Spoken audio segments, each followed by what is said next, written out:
तस्य नेतारं भित्तारं कर्मभूव्रता ज्ञातारं विश्वतत्त्वानां वन्दे तद्गुणलब्धये वन्दे तद्गुणलब्धये वन्दे तद्गुणलब्धये।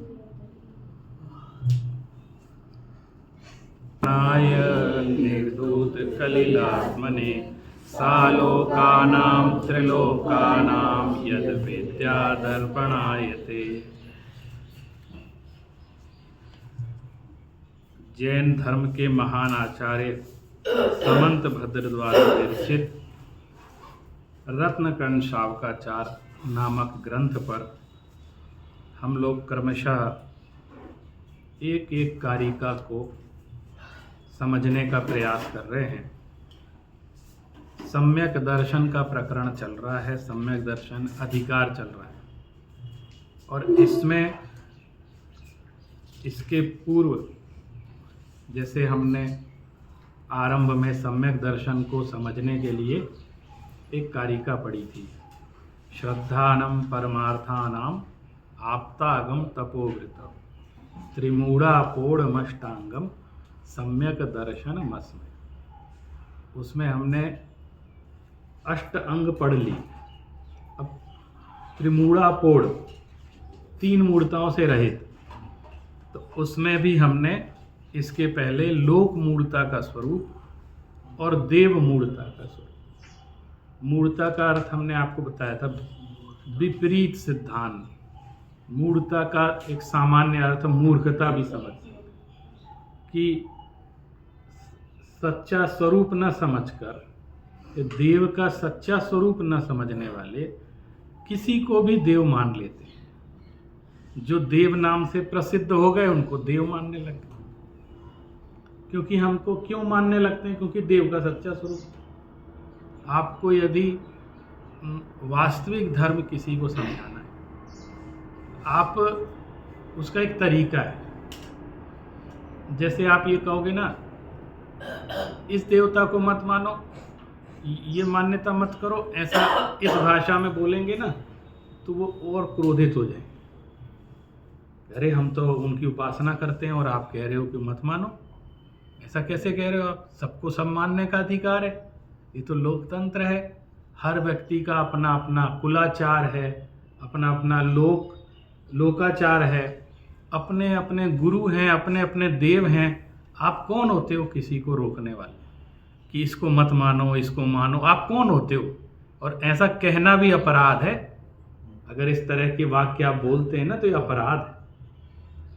तो अब इस व्यवस्था में हम सच्चे और मिथ्या का समाधान कैसे करें?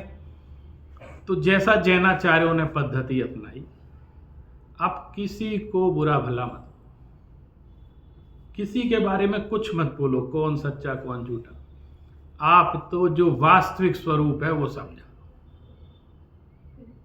ये लोगों को निर्णय करने दो कि क्या सही है क्या गलत है। वो उसकी मति में आएगा तो अपने आप स्वरूप समझ जाएगा, वस्तु का स्वरूप समझा। हम तो सच्चा स्वरूप प्रतिपादित कर रहे हैं। देवता किसको कह सकते हैं, देव कौन हो सकता है, चलो ये मिलकर निर्णय करते हैं।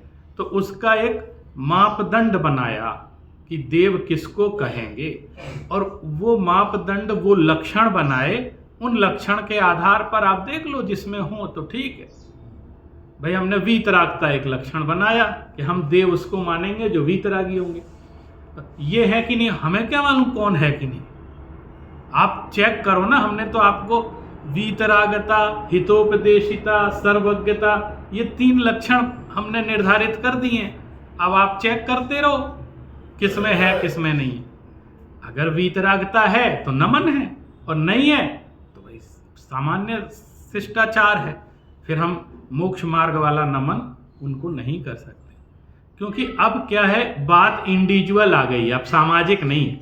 आत्म कल्याण का मुद्दा बहुत नितांत व्यक्तिगत होता है। उसमें हर समय समाज की दृष्टि नहीं देखी जाती। जैसे जो धन कमाने वाला व्यक्ति है वो सिर्फ अपना लाभ देखता है, शुद्ध द्रव्य दृष्टि रखता है। वो शुद्ध द्रव्य दृष्टि, द्रव्य दृष्टि आती ना, वो कहीं और दृष्टि नहीं। कुछ भी करेगा मुझको कितना फायदा हो रहा है, उसका व्यापारी का लक्ष्य क्या है, मेरा क्या लाभ है। अगर मेरे को लाभ नहीं है तो मुझे उससे कोई प्रयोजन नहीं। और चाहे संसार में कोई भी काम हो, मेरा लाभ होना चाहिए, एक व्यापारी का उद्देश्य है, उसका आत्म कल्याण उद्देश्य है, तो वो उस धन को उसी चतुराई से कमाता है। वो न लड़ाई करता है, न झगड़ा करता है। वो कहता है मेरी इनकम नहीं रुकनी चाहिए, मेरे आय नहीं रुकनी चाहिए, और मुझे जो भी करना पड़े लेकिन मेरी आय पे कोई संकट नहीं आना चाहिए। इसी तरह जो वास्तव में धर्म के लोभी जीव हैं और जिन्हें हृदय से ये कामना है कि मुझे आत्म कल्याण करना है, मुझे ये जो मनुष्य जन्म मिला है ना, इसको मुझे व्यर्थ नहीं गंवाना है। किसी तरह मिला है तो मैं इधर उधर के प्रपंचों में, पक्षपात में, पंथ में, व्यामोह में, संप्रदाय में, इन सब में पढ़कर मैं मनुष्य भाव खराब कर दूँ। भाई हमें किसी न किसी का तो पक्ष लेना ही पड़ेगा, फिर उस पक्ष में तर्क तैयार करने पड़ेंगे, फिर उनके पक्ष में लड़ना पड़ेगा। यही काम रह गया हमारा। अब हम पूरा मनुष्य भाव इसी में लगा देते, चलो भैया ये तो अपन तो इस पक्ष के हैं, इस पक्ष के पीछे पड़ जाओ। ये शुल्लक जिनेन्द्र वर्णी जी ने एक वाक्य कहा है शांति पथ प्रदर्शन में, बहुत अच्छा लगता है। उन्होंने कहा पक्षपात जहर है, जहर शब्द का प्रयोग। पक्षपात में व्यक्ति क्या है, ये जितनी जगत में धर्म के नाम पर हिंसाएं हो रही हैं, आपको मालूम है इस दुनिया में सबसे ज्यादा रक्त धर्म के नाम पे बहा है जहां अहिंसा का उपदेश दिया जाता है ना। कहाँ तो अहिंसा और कहाँ धर्म के नाम पर जितनी लड़ाइयाँ हुई हैं ना, उसमें 90% लड़ाइयों के पीछे कहीं ना कहीं धर्म का कारण बना है और सबसे ज़्यादा खून बहा है। तो पक्षपात के कारण ही तो बड़ा है, क्योंकि हमको संप्रदाय का रक्षण करना उद्देश्य है, हमें अपने पंथ का रक्षण करना उद्देश्य है। हम सत्य के आग्रही नहीं हैं, हम पंथ के आग्रही हैं या हम अपने पक्ष के आग्रही हैं। और ऐसा जो पक्षपात पूर्ण रवैया या व्यवहार होता है या आग्रह होता है, वो सत्य को प्राप्त करना उसके लिए दुर्लभ हो जाता है, क्योंकि उसने अपना एक क्राइटेरिया तय कर लिया, उसी के अनुसार सब चीज़ देखता है। माने अपना एक फ्रेम बना लिया और जगत को उस फ्रेम में फिट करना चाहता है, और जगत उस फ्रेम में फिट नहीं होता है तो क्रोध आता है, हिंसा का भाव आता है। ऐसा क्यों हो रहा है? इसलिए 3 मूढ़ताओं को विचार करते समय एक ही शुद्ध दृष्टि होगी कि मुझे तो अपना कल्याण करना है, इसलिए मुझे तय करना है कि सच्चा देव कौन है और लोक मूढ़ताओं में नहीं फंसना है। फिर तीसरा जो स्वरूप आज हमको समझना है वो है गुरु मूढ़ता का स्वरूप। एक बहुत प्रसिद्ध कहावत है प्राचीन काल से कि पानी पीवो छान के और गुरु जानो जान के। यानी क्यों ऐसा क्यों कहा, मैंने इसके साथ इतनी बड़ी बात क्यों कही? क्योंकि अगर सच्चा गुरु मिल गया तो भव से पार लगा देगा, और अगर वो सच्चा ना हुआ और हमने उसको सच्चा मान लिया तो वो तो खुद भी डूबेगा और हमें भी ले डूबेगा। क्योंकि जब व्यक्ति गुरु पर श्रद्धान करता है ना, तो वो फिर जो मार्ग बताता उसी मार्ग पर चलता है। और मान लीजिए गुरु खुद ही भ्रष्ट हो, गुरु को खुद ही दृष्टि प्राप्त ना हो, वो खुद अज्ञानी हो, खुद परिग्रही हो, तो वो फिर वैसा ही उपदेश देगा ना, फिर वैसा ही उपदेश देगा। और फिर हम तो गुरु की बात मानेंगे, जो एक शिष्य है वो तो यही कहता है ना मैं तो गुरु की बात मानूंगा। अब गुरु कोई खुद डिसाइडेड नहीं है बातें, तो वो फिर गलत उपदेश देगा और वो शिष्य उसको फॉलो करेगा। भाई जो शिष्य का काम है गुरु को फॉलो करना, तब वो तो नियम है ना कि जो गुरु आज्ञा है उसको पालन करना है, नियम है। और अगर गुरु ही गलत है तो फिर वो शिष्य का भी बंटाधार होना निश्चित है, क्योंकि गुरु जैसा गुरु कह रहे वैसा करे।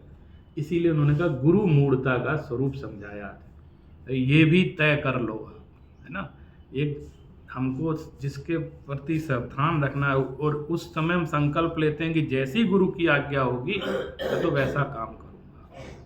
इतनी बड़ी सत्ता सौंप रहे हैं हम अपनी गुरु के प्रति, उसके सौंपे बिना काम नहीं होता है।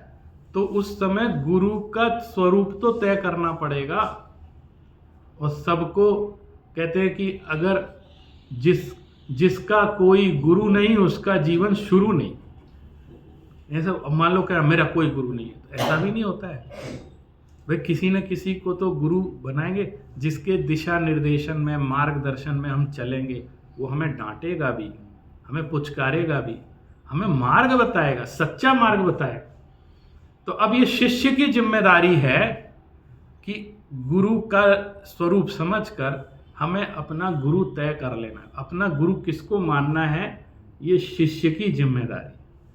और आप विश्वास करिए, अगर हमने सच्चा श्रद्धान सच्चे गुरु के प्रति कर लिया, तो गुरु न चाहे तो भी शिष्य का कल्याण होता है। एक्सट्रीम बता रहा हूं, गुरु न चाहे, जैसे द्रोणाचार्य नहीं चाहते थे, है ना, लेकिन एकलव्य बड़ा प्रसिद्ध हो गया इस मामले में। तो गुरु ने भगा दिया, हम संकल्पबद्ध, हम तुम्हें नहीं सिखाते। उनकी मूर्ति बना के प्रैक्टिस करने लगा और सीख गया, धुरंधर बन गया, अर्जुन से भी ज़्यादा तेज धनुष बाण चलाने लगा। तो देखा एक जगह कि कुत्ता भौंक रहा था, तो ऐसे ही तीर चला दिया उसके मुंह में चुप कराने की। अरे ऐसा गजब का धुरंधर कौन है ये, देखा ये, अरे तो इनको लगा सबसे अच्छे गुरु तो हम हैं जगत में, और ये हमारा शिष्य है, इसको किसने सिखाया? तो चरणों में गिरा, आपने सिखाया।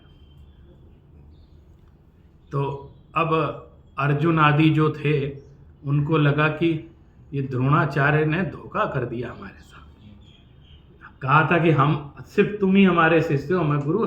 ये छुप छुप के किसी को सिखाते रहे हैं, हमसे भी बड़ा धुरंधर। ये कहीं ट्यूशन पढ़ाने जाते थे, तनख्वाह हमारे यहाँ से लेते थे, लेकिन कहीं अलग से जाते थे। इसलिए वो शिष्यों को, वो एक नया शिष्य था, उन्हें कैसी बात कर रहे हो, मैंने कब सिखाया था?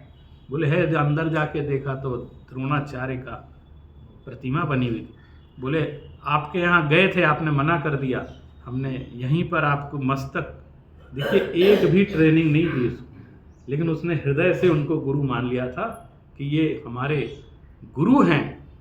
और गुरु के द्वारा तिरस्कृत होने के बावजूद भी उसने क्रोध नहीं किया। ये भी देखो आप उसकी भक्ति। नहीं तो आज तो जरा सा क्लास से बाहर निकाल दो तो आज के बाद इनकी क्लास में जाएंगे ही नहीं, क्या समझते हैं अपने आप, शिष्य तो ऐसे है ना अब तो ये है ना। तो उन्होंने कहा नहीं, ये तो मेरे गुरु हैं, अब निकाल दे, हम इनकी मूर्ति बना के। अब धुरंधर बन गया, तो गुरु यहाँ तक भी उनको संयम नहीं रहा कि चलो ठीक है, बोले गुरु दक्षिणा दे। तो नो इफ नो बट, बोले क्या चाहिए? बोले तुम दाएं हाथ का अंगूठा। उसने एक रंच मात्र विचार नहीं किया और दे दिया।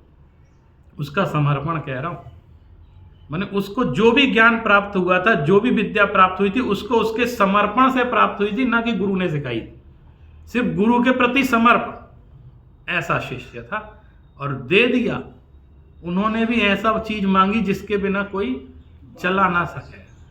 मैंने गुरु भी मतलब विचित्र, ऐसा कि भैया वो तो कुछ नहीं, दे दिया, और उसने ऐसे उंगलियों से चलाना सीख लिया। बोले हम तो ऐसे करेंगे। तो उस शिष्य का कल्याण कोई नहीं रोक सकता जो ऐसी अखंड श्रद्धा गुरु के प्रति रखता है। उसका कोई नहीं, गुरु भी नहीं रोक सकते। गुरु होते कौन है रोकने वाले? क्योंकि उसको जो आगे पहुंचा रही है वो उसका श्रद्धान पहुंचा रहा है, गुरु, उसका जो विकास हो रहा है। इसलिए गुरु के प्रति यहाँ पर आधुनिक ग्रंथों में ऊपर हिंदी में लिख देते हैं गुरु मूढ़ता का स्वरूप, लेकिन वास्तव में पाषंडी मूढ़ता का स्वरूप उसका अर्थ है। कई ग्रंथों में पाषंडी मूढ़ता, क्योंकि इसमें जो शब्द आया है वो गुरु शब्द नहीं आया है, पाषंडी शब्द। अब आप देखो, पाषंडी शब्द गुरु के लिए प्रयोग हुआ है। पाषंडी का अर्थ होता है गुरु। अब देखो कैसे काल बदलता है, अर्थ बदलता है। श को ख बोलते हैं लोग, कई लोग देखना षटकोण को खटकोण बोलते हैं, हाँ षड्यंत्र को खड्यंत्र बोलते हैं। तो वो पाषंडी को पाखंडी बोलने लगे। और पाखंडी शब्द का अर्थ होता है जो पापों को खंड खंड कर दे, जो पापों का नाश कर दे, वो पाखंडी है। लेकिन वर्तमान में पाखंडी शब्द का क्या अर्थ है? जो ढोंग करता है, जो मिथ्या आचरण करता है, या जो बनावटी है, कृत्रिम है, उसको पाखंडी। इनका पाखंड बहुत चल रहा है आजकल। देखो कोई जरा सा ज्यादा धर्म ध्यान करने लगे तो देखो इनका पाखंड शुरू हो गया। हर चीज को नकली चीज को बताने के लिए पाखंड शब्द का प्रयोग करते हैं। लोक में यही अर्थ है ना, लेकिन उसका ये अर्थ वास्तव में नहीं है। लोक में भी जो रूढ़ी से प्रसिद्ध अर्थ हो जाते हैं उसी अर्थ में लेना, इसलिए उसको उन्होंने गुरु शब्द बोलना शुरू कर दिया। यहाँ पर गुरु शब्द नहीं है इसमें।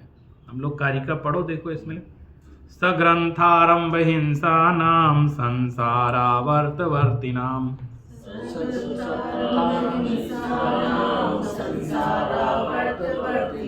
पाषंडिनां पुरस्कारो गेयं पाषंडी मोहनम।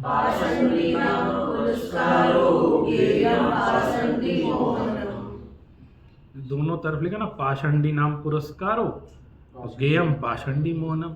यह दोनों पाषंडी शब्द का अर्थ गुरु है। अब क्या है, गुरु कैसा है? तो सग्रंथारंभ हिंसा नाम, जो सग्रंथ है, ग्रंथ शब्द का अर्थ होता है परिग्रह, जो परिग्रह सहित है, आरंभ सहित है, माने आरंभ माने पाप युक्त है और हिंसा युक्त है, हिंसा भी करता है, और ऐसा आचरण करता है जो संसार के भ्रमण का कारण बनता है। ऐसा उपदेश देता है या ऐसा खुद भी आचरण करता है जो व्यक्ति, तो ऐसा गुरु, ऐसे पाषंडी, माने ये गलत, जो गुरु दो तरह के हो गए ना, एक सम्यक गुरु, एक मिथ्या गुरु। गुरु तो दोनों शब्द प्रयोग होगा ना दोनों जगह। तो वो कह रहे ऐसे मिथ्या गुरु, तो पाषंडी नाम पुरस्कारो, ऐसे को प्रोत्साहित करना, यानी उनके प्रति सम्मान रखना या उनको आगे बढ़ाना, उनको गुरु कहना। गेयम पाषंडी मोहनम, इसको पाषंडी मोहनम कहेंगे। मोहनम का अर्थ मूढ़ता, माने आप उसमें डूब गए हैं, मोह में ही तो व्यक्ति गलत को भी सही समझने लग जाता है। ये पक्षपात होता है ना, बड़ी बुरी चीज होती है। पक्षपात में हम खराब को भी अच्छा कहने लग जाते हैं, क्योंकि हमारा पक्षपात है। भाई अपना बच्चा सबको ही अच्छा लगता है, वो कितने बिगड़ जाए तो भी मेरा है ना तो वो अच्छा है, कहीं उसको बुरा नहीं बोले। मेरा है ना, तो मेरा जहाँ जुड़ा उसके साथ वो कई चीज़ें मिक्स हो जाती। मोह जुड़ा तो मिक्स हो गया, अच्छा ही बोलेंगे उसको, भले वो संसार के लिए बुरा है, लेकिन कहेंगे नहीं नहीं नहीं इसमें तो कोई बुराई नहीं, ऐसा मानेंगे। तो क्यों? क्योंकि मोह की प्रबलता इतनी ज़्यादा है कि उसकी बुराइयाँ दिखती ही नहीं है।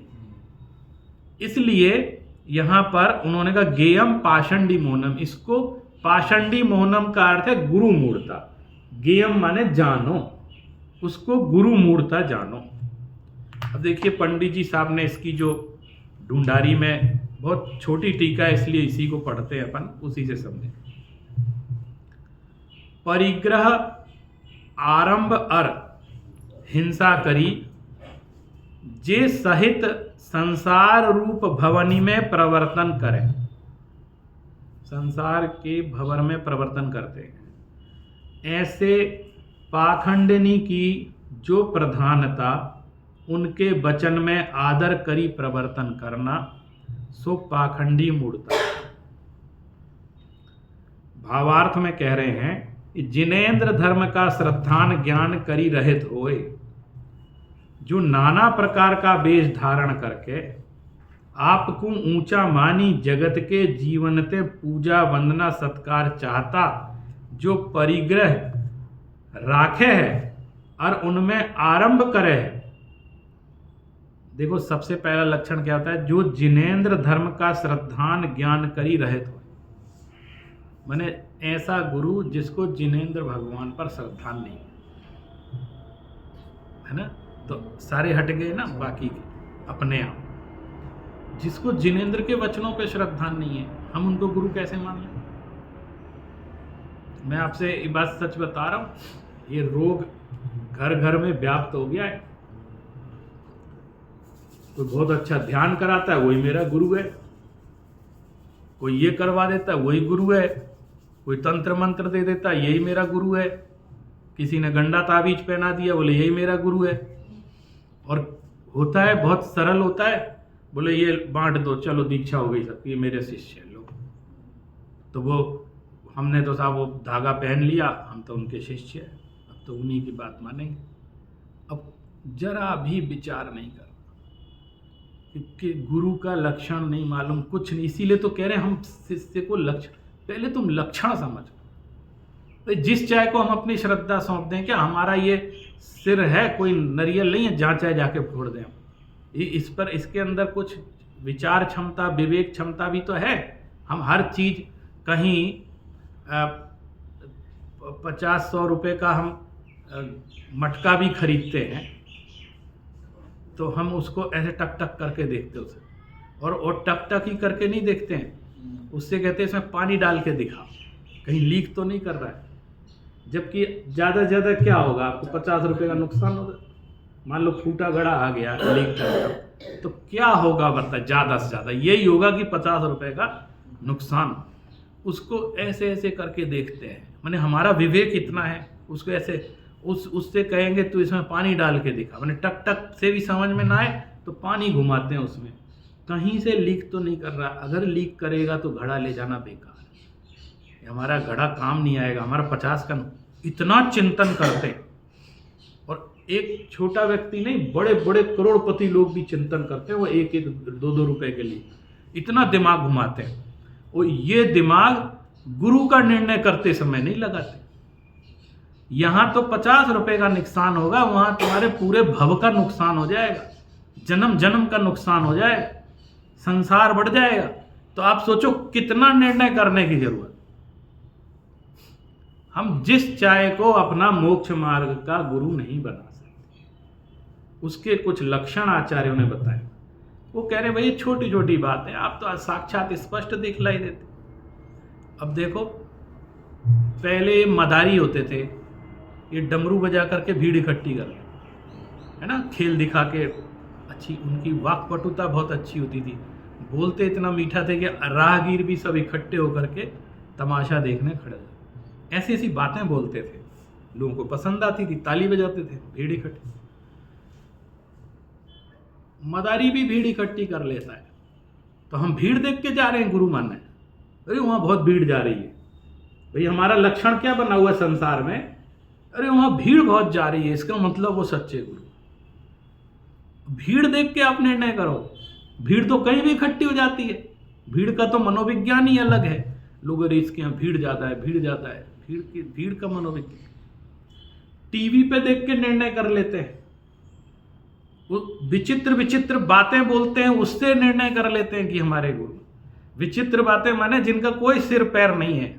यानी ये निर्णय करना बहुत जरूरी है कि हम किसको किस लक्षण के आधार पर गुरु। जो हिंसा का उपदेश दे रहा है उसको हम गुरु बना लेते हैं, जो परिग्रह बढ़ाने की बातें कर रहा है उसको हम गुरु बना लेते हैं, जो परिग्रह बढ़ाने के मंत्र बतला रहा है, परिग्रह हिंसा है ना, परिग्रह का समर्थन कर रहा है, आरंभ माने पाप का समर्थन कर रहा है, सारी बातें इसमें लिखी ना, सग्रंथारंभ। आपको इतने नहीं, सग्रंथ हैं, खुद नहीं है सग्रंथ, लेकिन सग्रंथ की प्रेरणा दे रहे हैं। तो आप कैसे निर्णय करेंगे? इसकी प्रेरणा देने के लिए गुरु बने, हमको तो छुड़वाने के लिए गुरु चाहिए, है ना। गुरु किसके लिए चाहिए? हमने ये जो परिग्रह रखा हुआ है ये हमसे छूटता नहीं है, हमें गुरु ऐसा चाहिए जो ऐसा उपदेश दे, ऐसी बात कहे हमको, ऐसा ज्ञान दे कि परिग्रह हमसे छूट जाए। और अगर हमसे कहे हम तो आपका परिग्रह बढ़वा देंगे, हमारे पास ऐसे तंत्र मंत्र है, तो वो हमको संसारावर्तवर्ती नाम, माने संसार में भ्रमाने वाले, संसार में बढ़ाने वाले। लेकिन मालूम है आपको, दुनिया बहुत चतुर है।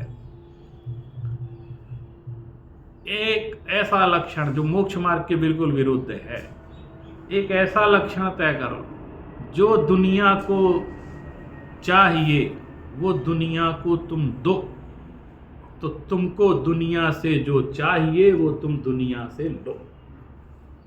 ये तय करो दुनिया को क्या चाहिए, क्या चाहिए दुनिया। नहीं, सुख शांति नहीं चाहिए। हाँ भाई, दुनिया को अरे मेरा तो ऐसा होना चाहिए, ऐसा होना चाहिए। अब वो तुम विज्ञापन शुरू कर दो कि कृपा यहीं पर रुकी हुई है, ये कृपा आना शुरू हो जाएगी, ऐसा कर लो वैसा कर लो, तो दुनिया जान भीड़ इकट्ठी हो जाएगी। आपको कोई दिक्कत की बात नहीं भाई, थोड़ा सा समझौता करने की जरूरत है। मैं ऐसी ऐसी बातें कह सकता हूं कि अहिंसा स्थल पे पैर रखने की जगह नहीं मिलेगी। इतने लोग सुनने के लिए आएंगे अगर वैसी बातें करना शुरू कर दो। कुछ नहीं, कोई कठिन काम नहीं है वो, लेकिन फिर बचेगा क्या? अगर हम मोक्ष मार्ग के नाम पर संसार का प्रवचन करें, संसार को बढ़ाने वाला काम करें, तो मोक्ष मार्ग कहां जाए?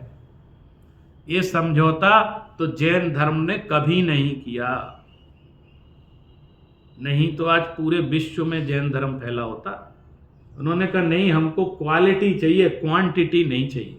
हम इस बात से समझौता नहीं करेंगे, सम्यक्त्व से समझौता नहीं करेंगे, मिथ्यात्व का पोषण, गलत बात नहीं कहेंगे। तुम्हें पसंद हो ना, अच्छी लगे तो ठीक है, नहीं अच्छी लगे तो नहीं सही, लेकिन सिर्फ भीड़ इकट्ठी करने के लिए हम गलत मिथ्या प्रतिपादन करने लग जाए, ये इस शास्त्र की गद्दी को कभी स्वीकार नहीं रहा।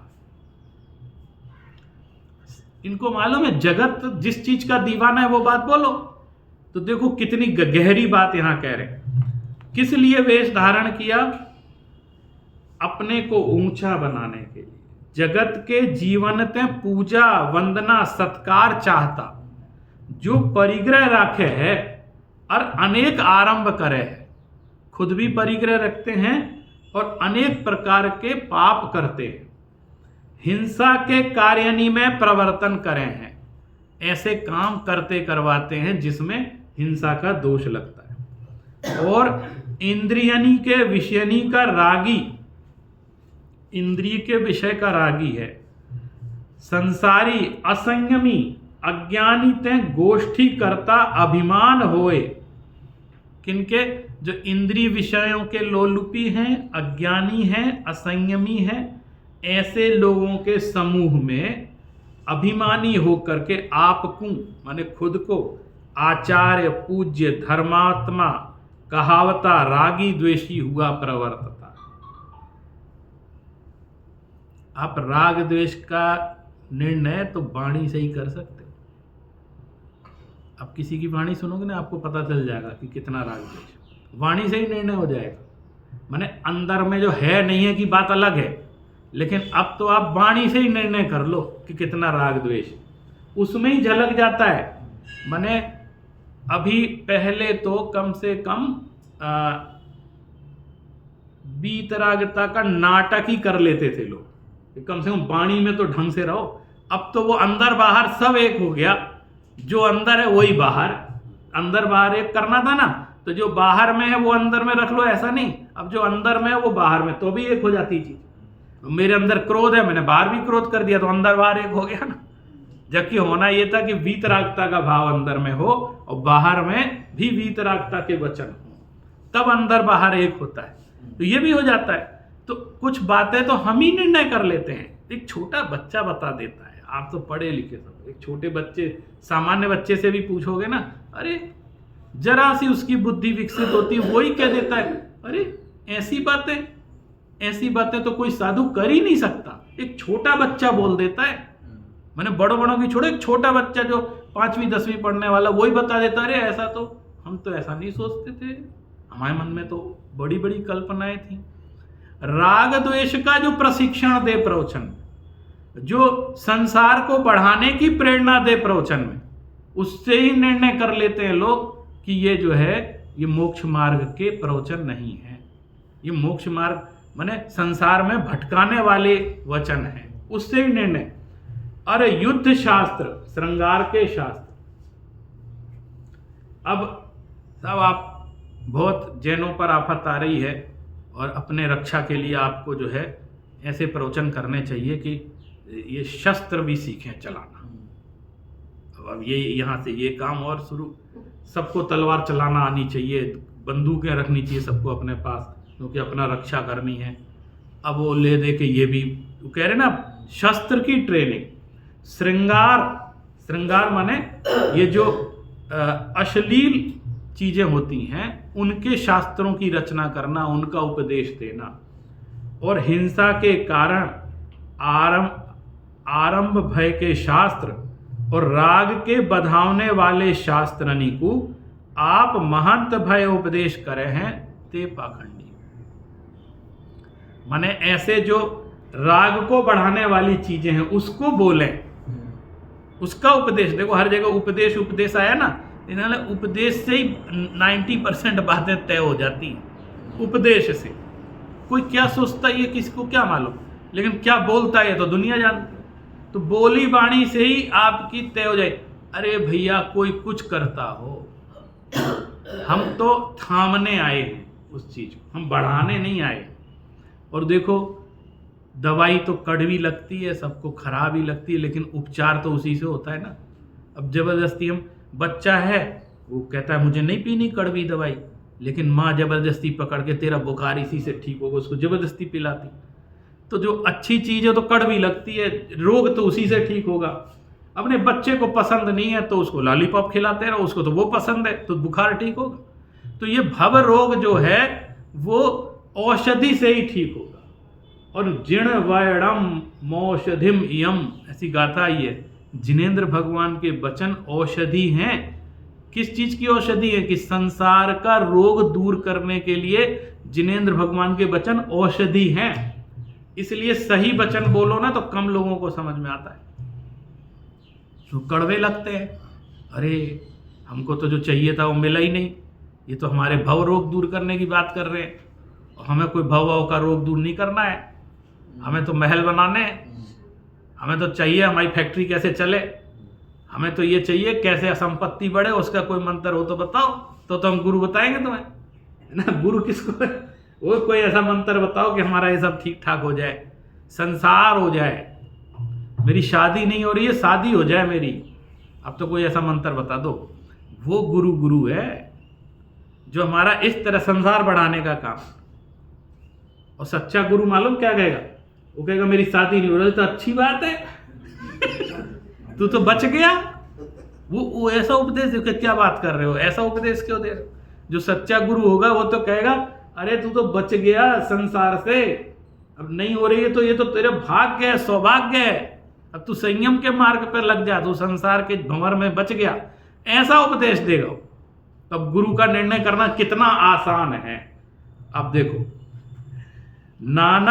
जिनके नाना प्रकार के रसनी करी सहित भोजन में तत्परता। दिगंबर मुनिराज कितना नीरस भोजन करते हैं, नीरस भोजन करते हैं ना। दिगंबर मुनिराज कैसे नीरस भोजन करते हैं, नमक भी नहीं लेंगे, कई लोग दूध का भी त्याग कर देंगे, रसी का त्याग, थोड़ा सा लेना है वो भी नीरस, उसमें आसक्ति ना हो।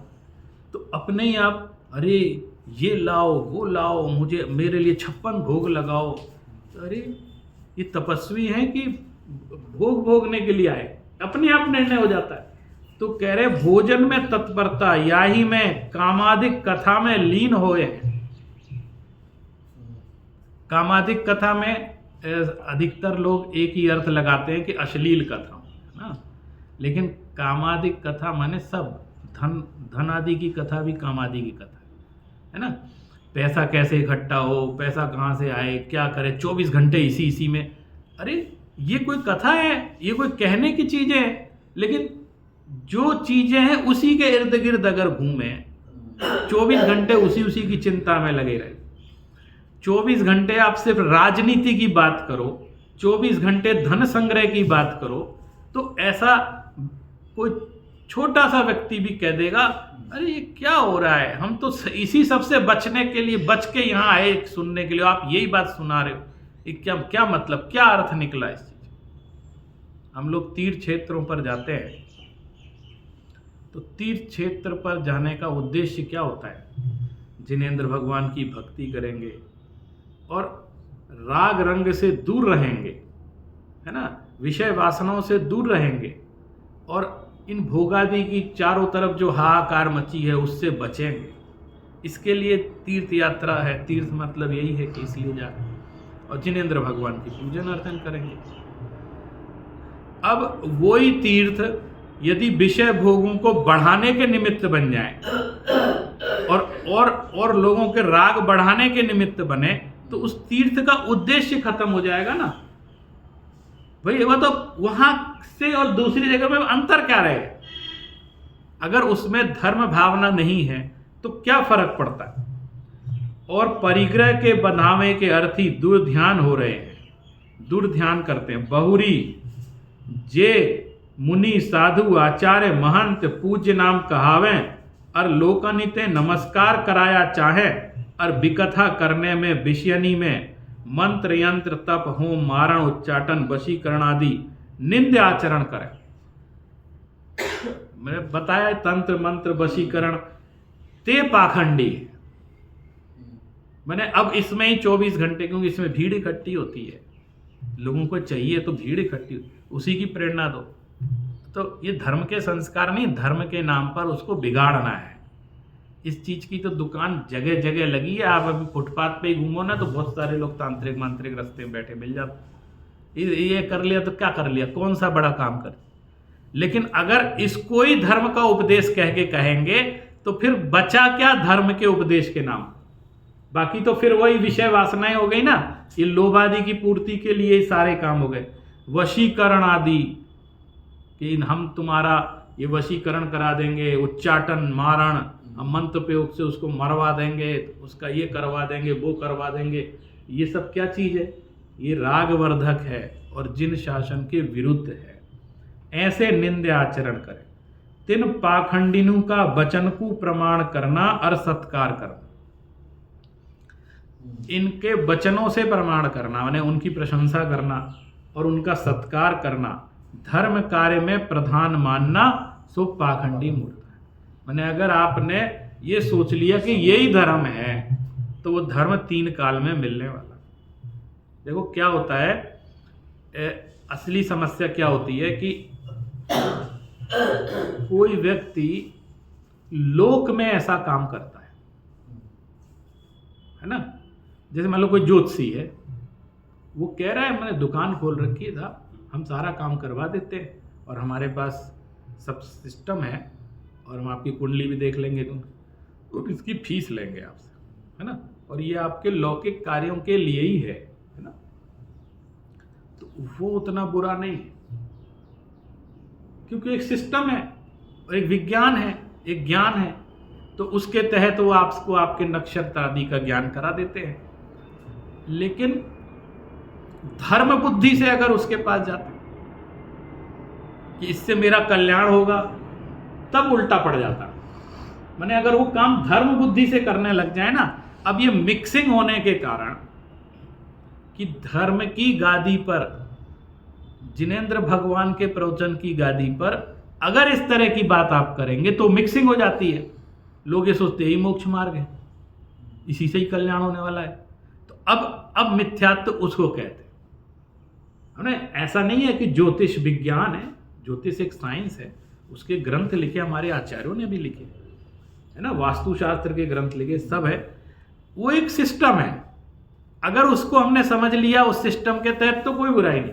लेकिन उसमें मोक्ष मार्ग मानने लगना, उसमें धर्म मानने लगना, ये मिक्सिंग के कारण होता है।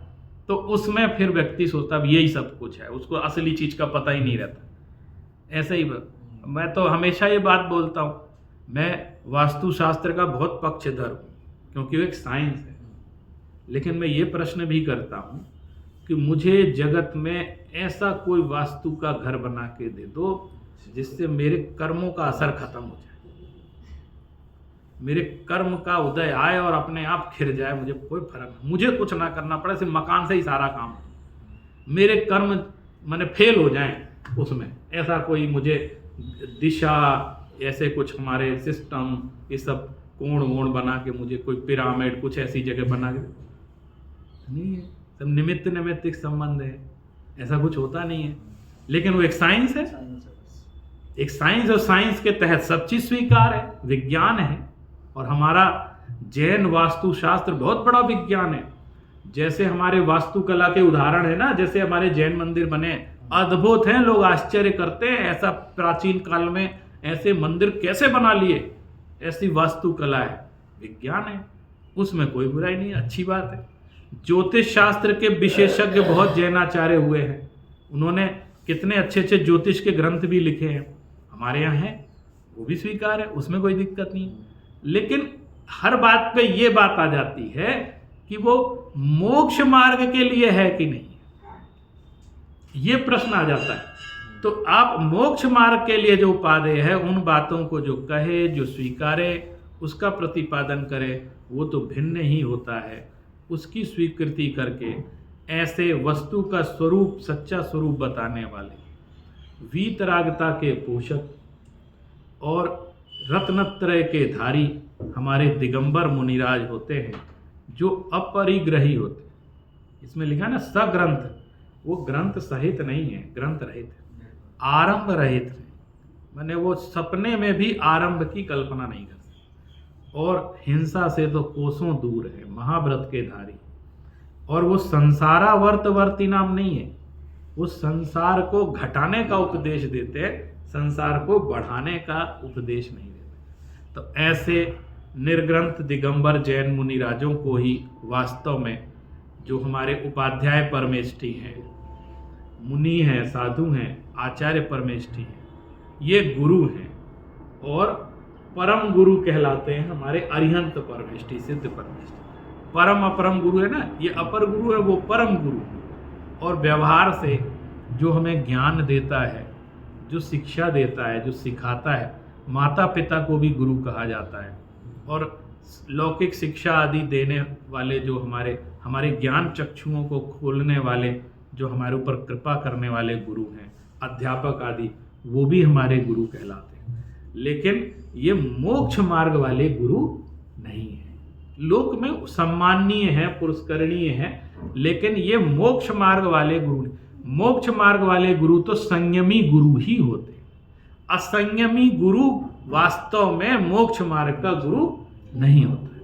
उपचार से हम गुरु बोलते हैं, किसी जीव ने हमको शास्त्र पढ़ाया, किसी ने ज्ञान, स्कूल में प्राइमरी लेवल पर भी एक कोई शिक्षिका ने हमें अक्षर ज्ञान कराया, उसने हमको पढ़ना लिखना, वो भी हमारी गुरु, वो भी हमारी सम्मानी। तो हम दो तरह के गुरु के प्रति विनय रखते हैं, ये भेद रखते हुए कि ये लौकिक गुरु हैं, इन्होंने मेरे ज्ञान चक्षु खोले इसलिए आदरणीय है, और ये मोक्ष मार्ग के गुरु हैं, ये मेरे भव का नाश करने वाले हैं, इसलिए इनकी वंदना अलग तरीके से की जाती है। और श्रेष्ठता की अपेक्षा से जिन्होंने संयम को धारण किया है, वो ही वास्तविक गुरु कहलाते हैं। बोलिए आदिनाथ भगवान की जय।